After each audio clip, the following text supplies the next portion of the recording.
одоо түгээж ямар байна.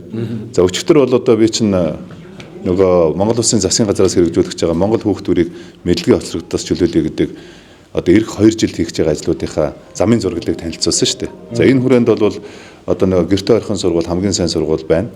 За гэрте ойрхон сургууль хамгийн сайн сургууль байхын тулд одоо 6 том шинжилгээг хийя.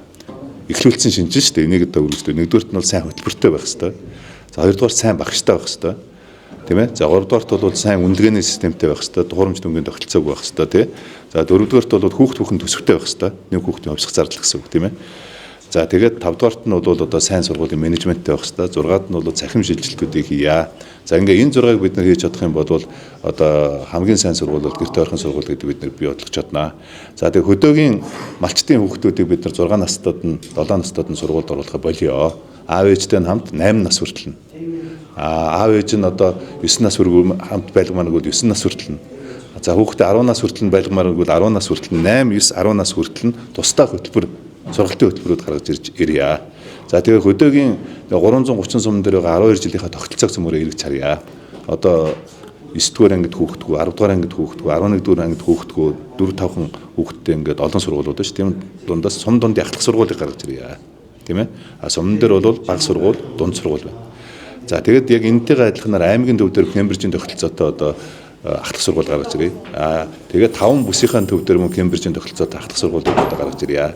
Энэ ажлуудаа цөмөрье. Улаанбаатар хотод байгаа одоо 3000 хүүхдээс дээш хүүхдтэй 38 сургууль байгаа. Тэр энэ 38 сургуулиа цөмөрөө задлая. Бага сургууль, тийм ачаал өндөртэй сургууль гэсэн шүү дээ. Бага сургууль, дунд сургууль, ахлах сургууль гэж задлая. Тийм ээ. Одоо шинэ төрийн өмчийн сургалттай Кембрижийн 3 сургууль байгаа шүү дээ. Тэр 3 сургууль чинь жилд дөрөөсөө 200 хүүхэд авч байгаа байхгүй юу?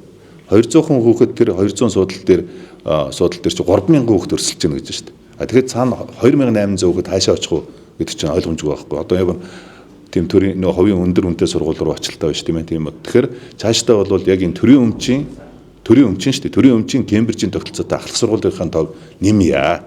Тийм ээ. Хамгийн багадаа 10 15 болгоё. За тэгээ Монгол Улсын их сургуулийн харьяанд тийм ээ Монгол Улсын хуучны гимназ гэж байдаг байсан шүү дээ. Тийм.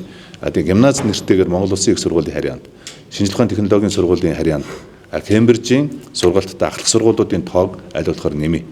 За тэгээд нөгөө одоо цэцэрлэгийн хүртээн хэмжээг бид нар чинь шийдсэн тийм. За тэгэхээр одоо сүүлийн 2-3 жил бол бас төрөлт буурж байна. За тийм учраас төрөлт буурж байгаа учраас зарим цэцэрлэгүүд одоо хаагдах хэмжээнд хүрж байна. Одоо хүүхдгүү цэцэрлэгүүд болж шít. Тэгэхээр тэр сургуулиудаа тэр цэцэрлэгүүдээ өөрчлөөд хотгоны бага сургууль гаргаж ирье. Нийслэлд үү? Нийслэлд яриад шít. Хотгоны одоо хүүхэд багтаа байгаа цэцэрлэг дээр үндэслээд хотгоны цэцэрлэг бий яриад шít. Тэгээд энийг хотгоны бага сургууль болгоё. Хүүхэд яг гэрийнхээ хажууд 1-ээс 5 дугаар анги хүртлээ тэгээд цэцэрлэгтэйгээ холилдсон юм бага сургуулиудыг гаргаж ирье. Хотхон дотор гэсэн үг шүү дээ. Тэгээд дунд сургууль, төрөлцөөхт сургуулиуд ингээд төрөлжүүлж байгуулъя гэдэг нэг ажил. За энэ нэг ингээд сургууль байгуулах нэг өөр. За хоёрд нь багшийн асуудал гарч ирж байгаа.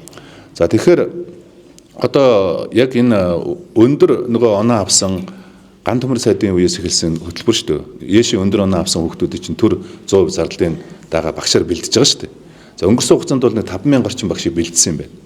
5000 багшаас одоо үндсэндээ 3000 багш нь өнөөдөр багшийнхаа ажлыг хийхгүй буюу хувийн сургууль дээр зарим нэг ажиллаж байгаа багш нар байна.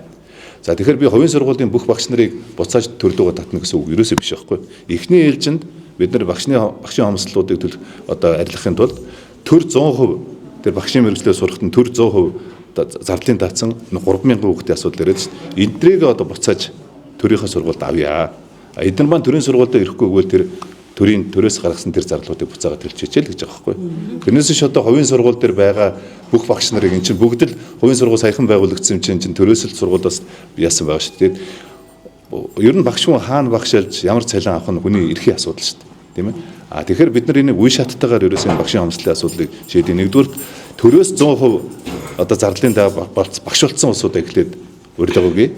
За хоёрдугаарт нь бол одоо хөдөө очиж хомсдолтой багшийн хомсдолтойгоо сургуульд очиж ажилласан залуучуудыг цэргийн албанд тоосноо дүүцүүлэн тооцъё. За гуравдугаарт бол бид нар нөгөө төгсөх ангийн 4-р курс 3-р курсын хүүхдүүдийг ажилдангаа одоо сургуулаа төгсөх төр боломжоор нь хангая. Тийм ээ.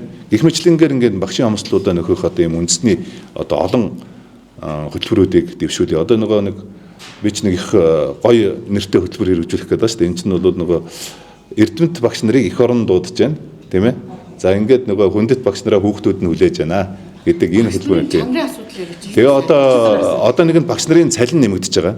Ямар шаардлага? Тийм учраас одоо цаашлаад одоо нэгэн цалин нэмэгдэж байгаа учраас бид нар үр дүн, ур чадвар, үүсгэл, бүтээмж бид нар багш нараас шаардах хэрэгтэй. За тийм учраас энэ 9 сарын 1 гэхэд би төрийн өмчийн 700 сургуулийнхаа захирлыг аттестачлана гэж хэлсэн шүү дээ. Тэгээд цаашлаад бол одоо бид нар англи хэлний багш нараа аттестачлана. Англи хэл дээр ярьж чаддгүй англи хэлний багш байж болохгүй ч. За чинь баян үлгэр дээр жишээ аваад ирвэл монгол хэл дээр ярьж чаддгүй монгол хэлний багш баян үлгэр дээр байх шүү дээ. Тэрийг аттестачлаа тийм ээ. Гэх мэтлэнгээр ингээд яг багш нарын чанарын асуудал дээр одоо анхаарай. Тэгээд бид нар Монгол Улсын их сургууль нөгөө МОБИС багш бэлдэж байгаа сургуулийнхаа тогтолцоог бас эргэж харъя гэж байна тийм.